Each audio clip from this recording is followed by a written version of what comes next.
उस गांव में कई सारी सोने की मुर्गियां हुआ करती थी। तभी शैतान और चुड़ैल उन्हें देख लेते हैं।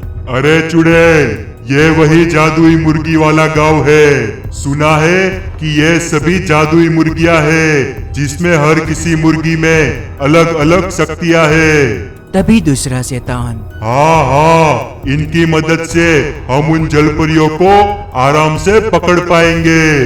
तभी चुड़ैल उन जादुई मुर्गियों में से एक मुर्गी को पकड़ लेती है और वह लोग उसे अपने साथ ले जाने लगते हैं। तभी चुड़ैल, चलो जादुई मुर्गी, मुझे कोई जादुई शक्ति दो। तभी वह मुर्गी उस चुड़ैल पर अपनी शक्तियाँ छोड़ती है, जिससे वह चुड़ैल बेहोश हो जाती है। तभी शैतान, अरे ये क्या हुआ चुड़ैल, तुम ठीक तो हो ना? तभी दूसरा शैतान, अरे देखो, वो जादुई मुर्गी तो भाग गई, चलो इसे पकड़ते हैं। तभी शैतान, जाने दो उसे और चुड़ैल को देखो।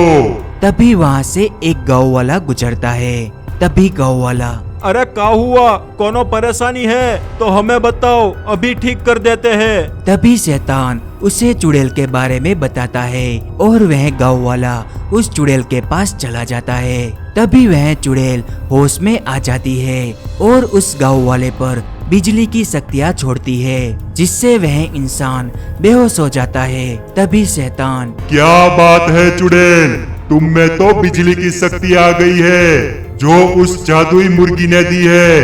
तभी चुड़ैल, हाँ सही कहा। तभी शैतान, तो फिर चलो हम उन जलपरियों के पास जाते हैं और उन्हें पकड़ते हैं। फिर वह लोग वहाँ से चले जाते हैं। तभी उन्हें रास्ते में एक जलपरी मिलती है।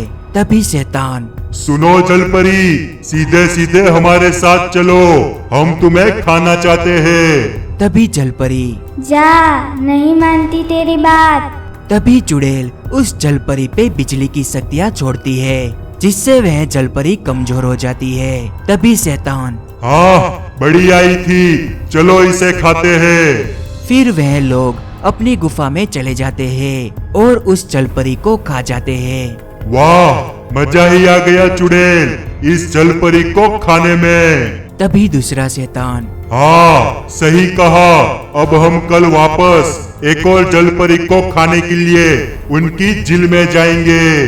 फिर अगले दिन वह सभी उन जलपरियों के झील में चले जाते हैं। तभी शैतान, सुनो जलपरियों, आज हमारी चुड़ैल तुम सभी को अपनी बिजली की शक्ति से हरा देगी, तो तैयार हो जाओ हारने के लिए।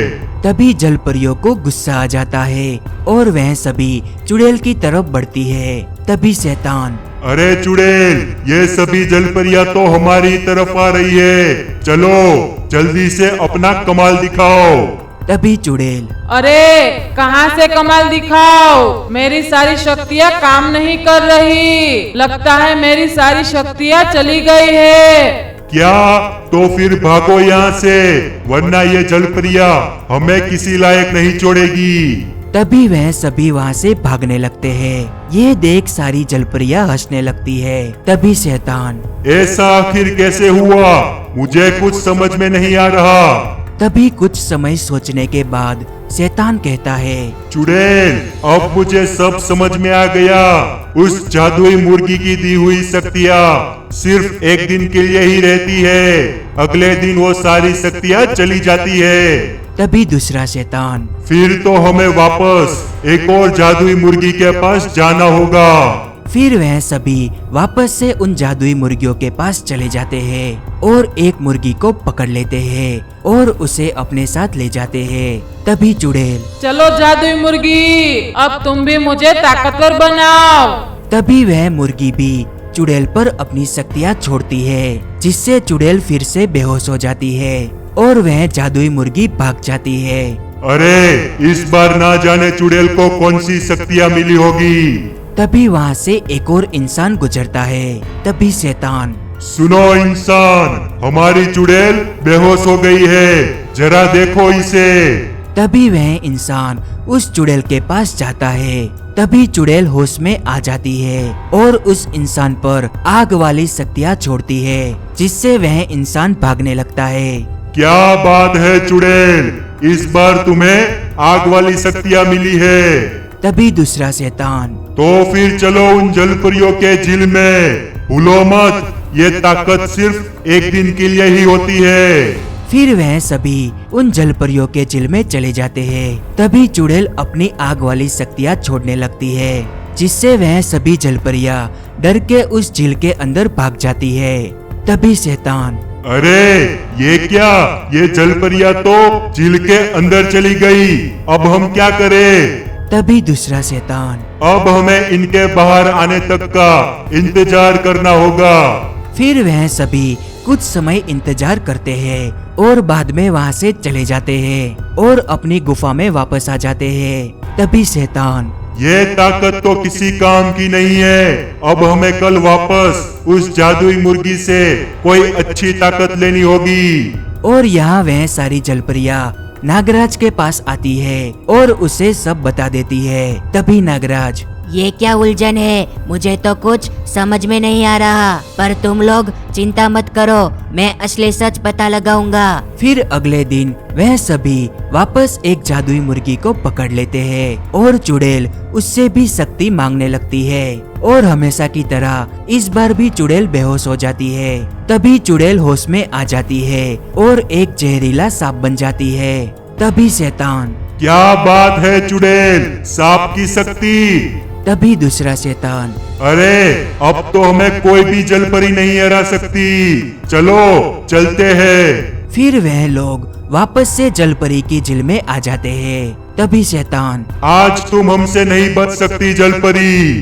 पर तभी नागराज वहाँ पे आ जाता है। तभी शैतान, अरे ये नागराज कहाँ से आया?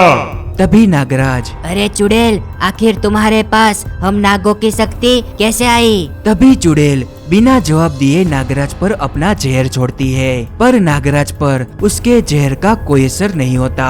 तभी शैतान, अरे आखिर इस नागराज पे तुम्हारे जहर का असर क्यों नहीं हो रहा? तभी नागराज, अरे शैतान, वो इसलिए क्योंकि मैं नागराज हूँ और मुझ पर किसी भी जहर का कोई असर नहीं होता।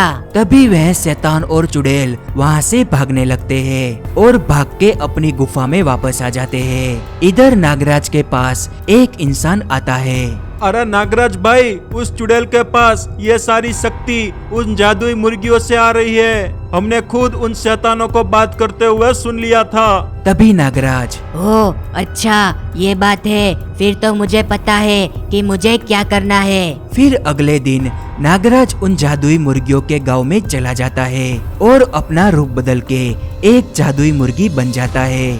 फिर कुछ वक्त के बाद वहाँ पे चुड़ैल और शैतान आते हैं और नागराज को एक जादुई मुर्गी समझ के अपने साथ ले जाते हैं। चलो जादुई मुर्गी, अब तुम भी मुझे कुछ शक्ति दो। तभी वह मुर्गी बना नागराज चुड़ैल पर अपनी शक्तियाँ छोड़ता है, जिससे वह चुड़ैल बच नहीं पाती। अरे चुड़ैल अभी भी होश में क्यों नहीं आई? फिर नागराज अपने असली रूप में आ जाता है और उन दोनों शैतानों पर भी अपनी शक्तियाँ छोड़ता है, जिससे वह बच नहीं पाते।